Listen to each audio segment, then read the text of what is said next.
Good morning students, प्रिय विद्यार्थियों। घर की याद कविता आप पढ़ रहे हैं। इसके अंदर आपने 4 भाग अभी तक किए हैं। 4 भागों में आपने पढ़ा कि किस प्रकार से कवि जेल में बंद है और बाहर बहुत तेज़ बारिश जब होती है तो उसके प्राण और मन भी संवेदनशील होते चले गए। उसके मन में घर की स्मृतियाँ गिरती चली जा रही हैं। उसका घर तरने लगता है, उसे वह खुशियों का घर लगता है। और जब भयंकर बारिश होती है तो कवि को अपने घर की याद आती है और उसका मन भर आता है। फिर अगले पद्यांश में उसने कहा है कि घर में 4 भाई और 4 बहनें हैं। बहन की शादी हो चुकी है और वे जब मायके आई तो पहले जो खुशियों का घर था वो अब उदासी में बदल गया है। इसलिए उसने पिता के घर को दुख के घर की संज्ञा दी है। ठीक है, तो यहाँ कहा है कि भुजाओं के समान भाइयों को माना है उसने और बहनों को साक्षात रूप माना है प्रेम का। फिर बताया था कि उसने अपने अनपढ़ माँ के बारे में कि वह पत्र कैसे लिख पाती। बिल्कुल अनपढ़ है, उसे पढ़ना लिखना नहीं आता, इसलिए मुझे माँ का पत्र प्राप्त नहीं हो सका। लेकिन अनपढ़ है तो ज़रूर है, लेकिन वो ममता की देवी है। उस अपनी माँ की गोद में जब वह सिर रखता है तो उसे दुखों की अनुभूति नहीं होती है। फिर अपने पिता के बारे में बताता है कि वृद्धावस्था में भी वे दौड़ लगाते हैं, बच्चों की तरह खिलखिलाकर हंसते हैं, मौत से नहीं घबराते हैं और शेर सामने आ जाए तो भी नहीं डरते हैं। उनके बोल में बादलों जैसी गर्जना है और काम करते हैं तो ऐसा लगता है जैसे आंधी तूफान आ गया हो। फिर उनके बारे में बताया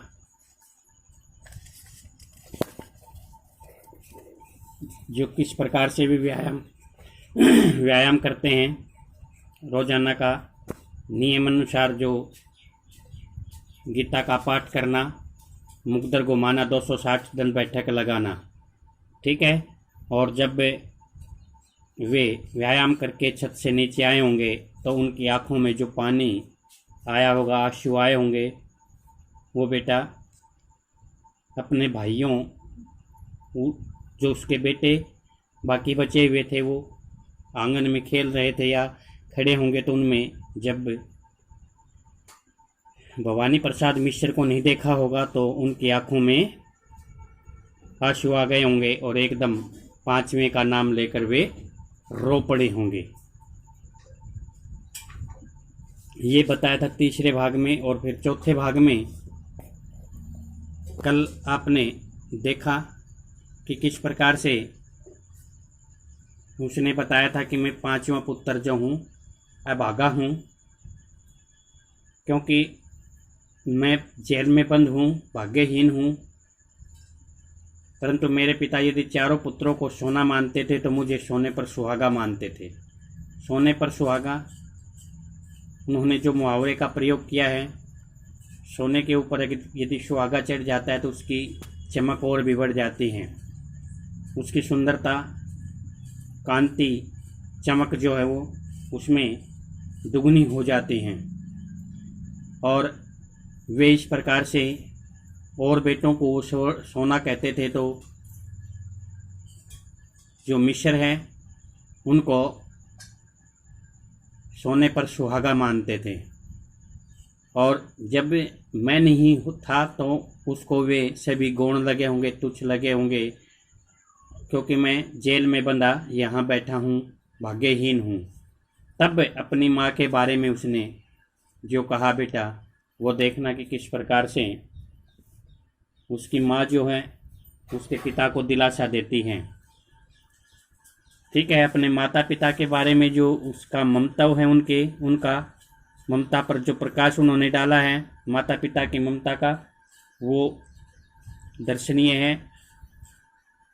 जब मेरे पिताजी मुझे याद करके रो पड़े होंगे तो मेरी माँ ने अवश्य उन्हें कहा होगा कि यदि तुम्हारा 5वां बेटा भवानी जेल में गया तो तुम्हारी आंखों में आंसू क्यों आ गए। ठीक है, यूँ तो माँ भी हृदय से दुख अनुभव कर रही थी, दुख तो उसे भी था, लेकिन फिर उन्होंने जो पिताजी को सांत्वना देते हुए कहा होगा कि वह वहाँ सकुशल है, यदि वह कारावास में गया है तो वह तुम्हारी द्वारा दी गई शिक्षा का ही तो परिणाम है। देश और परिवार के प्रति अपनापन समझ कर ही वह जेल में गया है। उसका ऐसा करना उचित है, उचित था, क्योंकि तुम भी तो जेल के देश के लिए दुख भोगते रहे हो, इसलिए उसने भी तुम्हारी ही परंपरा को निभाया है।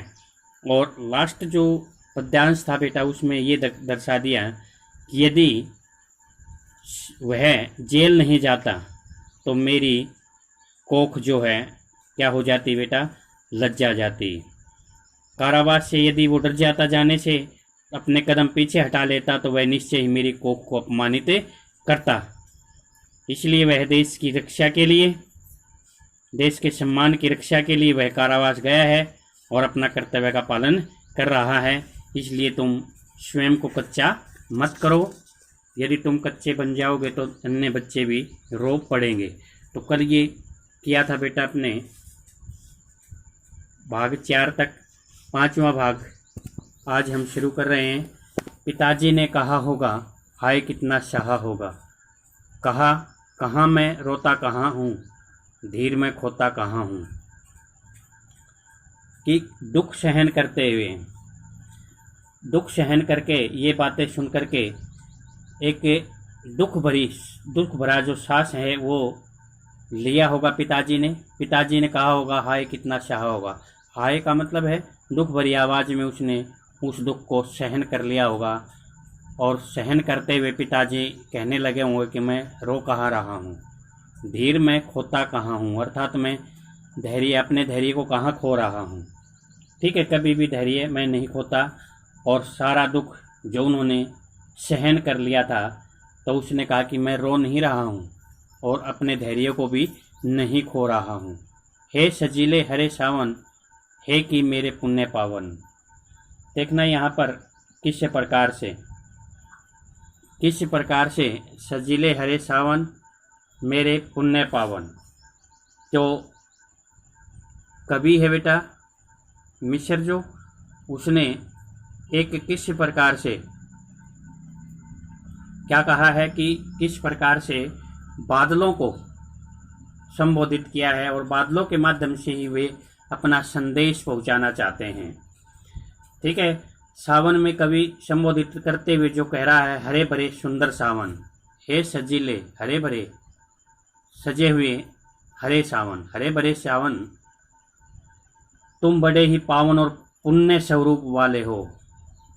तुम हे मेरे पावन पुण्य पावन, तुम बड़े ही पुण्यवान हो, पुण्य स्वरूप हो और पावन हो, पवित्र हो। ठीक है, तुम बरस लो वे न बरसे, 5वें को वे न तरसे।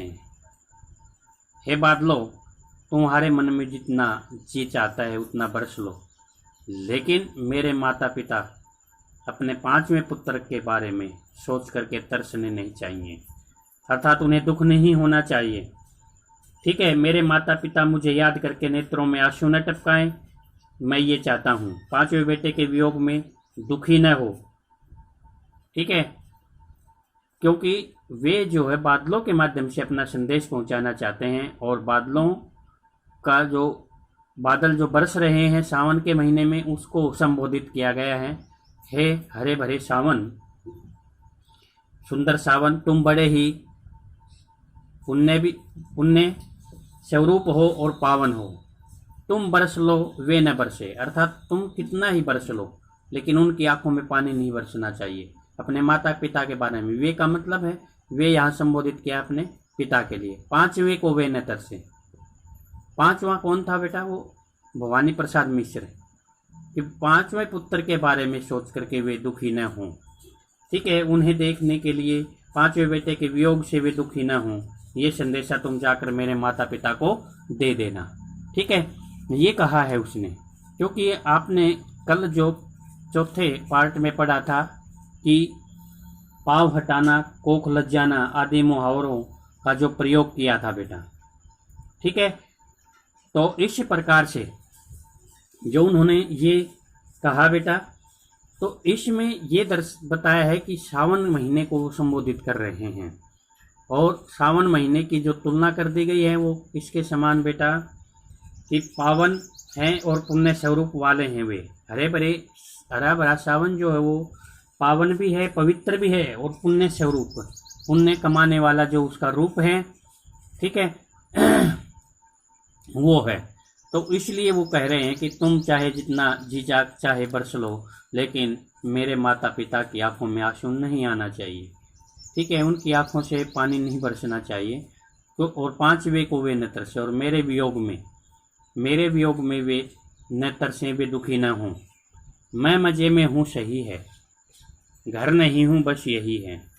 अपने ही बारे में कहा है सावन, तुम मेरे माता पिता से ये कहना कि मैं यहाँ पर मजे में हूँ, अर्थात जेल में मैं बिल्कुल सही हूँ, मजे में हूँ, सही हूँ, और घर नहीं हूँ बस यही है, कि बस घर पे नहीं हूँ, इतना ही है कि मैं कारावास में, जेल में मैं बंद हूँ तो सकुशल हूँ, मज़े से अपना जीवन बिता रहा हूँ। मुझे केवल एक कमी खटकती है कि मैं घर पर नहीं हूँ बस, ठीक है, घर नहीं हूँ बस यही है, बस इतनी ही कमी दिखाई दे रही है कि मैं उनके साथ में अपने परिवार के सदस्यों के साथ नहीं हूँ, बस यही कमी खटक रही है। किंतु यह बस बड़ा बस है, इसी बस से सब विरस है। किंतु यह सब बस बड़ा बस है, अर्थात मुझे बस घर के बीच न होने का गम है, अन्यथा मैं यहाँ सकुशल हूँ। अप्रत्यक्ष रूप से कवि ने कहा है कि मेरी मानसिक यातना को यहाँ बस हो गई है, अर्थात मेरे को बहुत यातना यहाँ मिल रही है, मैं दुखी तो यहाँ बहुत हूँ, लेकिन ये बातें वहाँ मत बताना। जेल की यातना सहकर मुझे सब कुछ क्या लगता है, इसी बस में सब विरस है। विरस का मतलब है निरस, जिसमें कोई रस न हो बेटा, ठीक है। वी उपसर्ग लगा है, रस जो मूल शब्द है उसके साथ में, रस से विरक्त होना, अलग होना, रस से विहीन होना बेटा। किंतु यह बस का मतलब है कि बस यही है का मतलब ये कमी है, और ये कमी किसको दर्शाई है कि वो जेल में बंद है और वहाँ उसको यातनाएं दी जा रही हैं। किंतु यह बस बड़ा बस है, किंतु ये बस ही केवल साधारण से रूप में नहीं है, इस बस में सब विरस है। इस रस के कारण, इस जो यातना के कारण, इस बस के कारण जेल की यातना सहकर मुझे सब निरस लगता है, क्योंकि लेकिन वो कहता है आगे कि ये सब बातें मेरे पिता को नहीं बतानी है, माता पिता को जाकर नहीं कहनी है, क्योंकि किंतु उनसे यह न कहना। देखना अगले ही पद्यांश में बताया कि किंतु उनसे यह न कहना, उनको ये सब मत बताना कि मैं यहाँ दुखी हूँ, पीड़ित हूँ, और आप सभी को याद करके मैं दुखी हो रहा हूँ। तो हे सावन क्या कहता, किंतु उनसे यह न कहना, हे सावन तुम मेरे माता पिता को मेरे दुखों की पराकाष्ठा से अवगत मत कराना। अंतिम सीमा जो होती पराकाष्ठा, अर्थात मेरी जो अंतिम सीमा बनी हुई है, यहाँ यातनाएं दे देकर इन्होंने, अंग्रेजों ने मुझे कितना पीड़ित कर रखा है, ये सभी बातें वहाँ मत जाकर बताना। उन्हें देते धीर रहना, उन्हें धैर्य बनाते रहना, ठीक है। ये मत बताना कि मैं जेल में दुखी हूँ, बल्कि तुम्हें उन्हें क्या देना, धैर्य प्रदान करना, उन्हें धीरज देना, ठीक है। उन्हें देते धीर रहना, अर्थात उन्हें धैर्य देते रहना। किंतु उनसे यह न कहना, उन्हें देते धीर रहना। उनसे जाकर ये सभी बातें मत बताना। कौन सी बातें बेटा? कि मैं जेल में, कारावास में दुखी हूँ, पीड़ित हूँ, मेरे ऊपर बहुत सी यातनाएं दी जा रही हैं मेरे को, तो ये सभी बातें मत कहना, क्योंकि उसने पहले ही पद्यांश में बताया है कि मैं मजे में हूँ सही है, अर्थात मैं कुशल पूर्वक तो हूँ, बस घर नहीं हूँ यही है। बस के साथ ये लगा दिया कि बस यहाँ बस जितनी भी मुझे पीड़ाएं, यातनाएं दी जा रही हैं, उससे मैं दुखी बहुत हूँ, और घर भी नहीं हूँ, ये मेरे लिए अत्यंत जो है पीड़ादायक है। किंतु यह बस बड़ा बस है।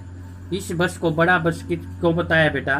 कि जेल की यातनाएं सहकर मुझे सब कुछ क्या लगता है, इस बस से ही सब विरस है। विरस का मतलब निरस लगता है उसको, सब कुछ मजाहीन लगता है, उनमें उसको कोई भी लगाव रस नहीं मिलता।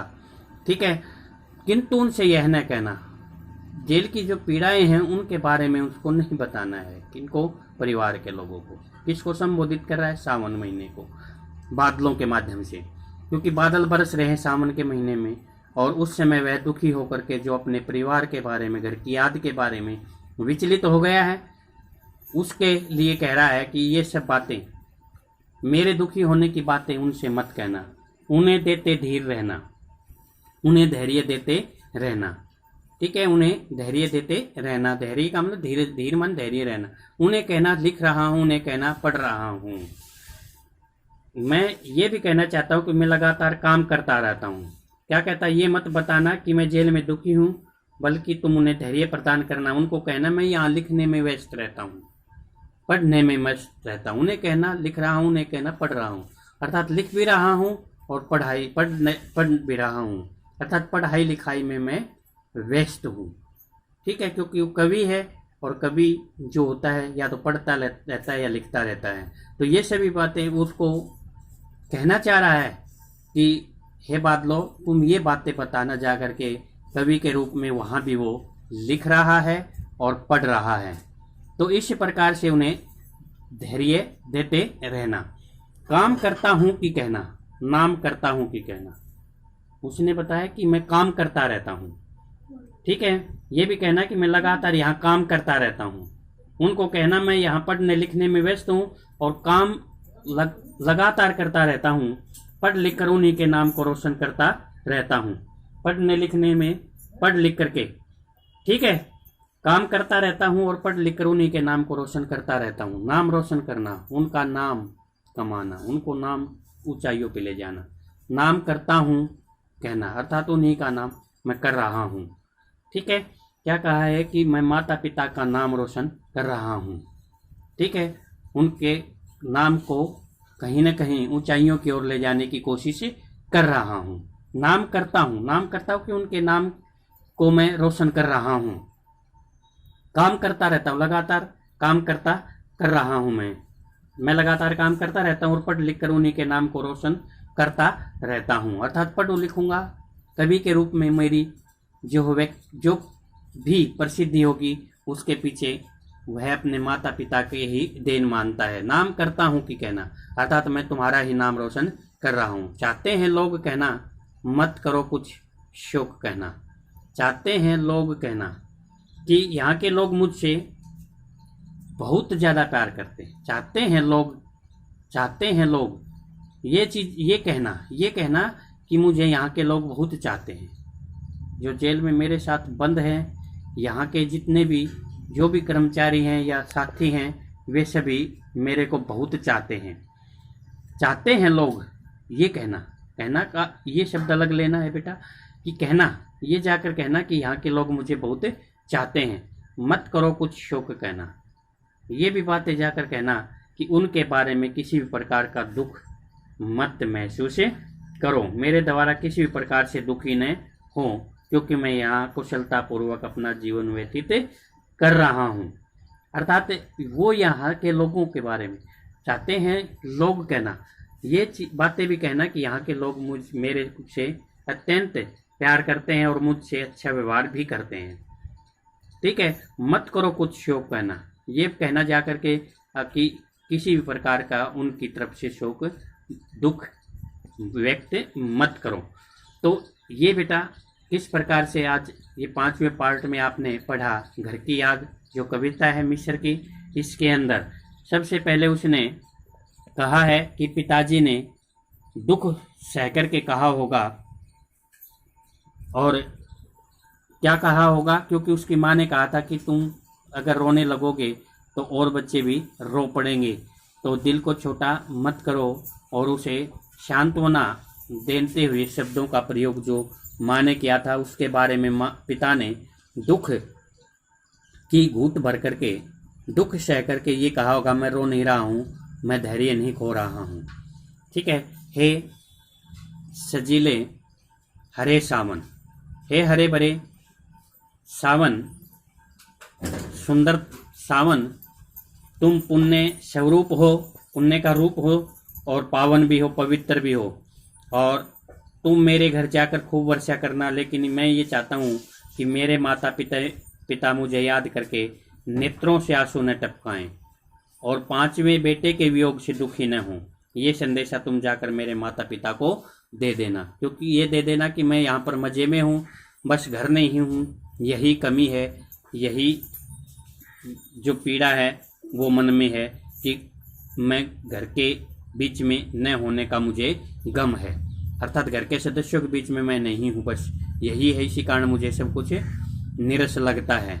और उनसे ये बातें जो यहाँ मैं पीड़ा सह रहा हूँ, ये सब बातें उनको जाकर मत बताना, उन्हें धैर्य देते रहना। मैं यहाँ पढ़ भी रहा हूँ, लिख भी रहा हूँ, और कहना कि मैं यहाँ काम करता रहता हूँ और उनका नाम रोशन करता रहता हूँ। तो इस प्रकार से इन पद्यांशों के आधार पे बेटा आज जो पार्ट 5 पढ़ा है, इस आधार पे आप छोटे प्रश्न नोट करें बेटा कि माता के वचनों को सुनकर पिता ने क्या कहा होगा। माता के वचनों को सुनकर के, माता की बातों को सुनकर के पिता ने क्या कहा होगा। अगला प्रश्न है, सावन को किन किन नामों से कवि ने पुकारा है। कवि ने सावन को किन किन नामों से पुकारा है। अगला प्रश्न है कि कवि ने किसको संबोधित करके, किसको संबोधित करके अपने घर वो संदेशा देना चाहते हैं। अगला प्रश्न है कि जेल में उसे यातनाएं दी जा रही हैं, इसके कारण उसे सब कुछ क्या लगता है, इसी कारण उसको सब कुछ क्या लगता है। अगला प्रश्न है कि बादलों को अपने माता पिता को क्या देते रहने की गुजारिश या प्रार्थना कवि ने की है। कवि ने अपने माता पिता को क्या देते रहने की प्रार्थना की है। कवि जेल में क्या कर रहा है, कवि जेल में भी क्या कर रहा है।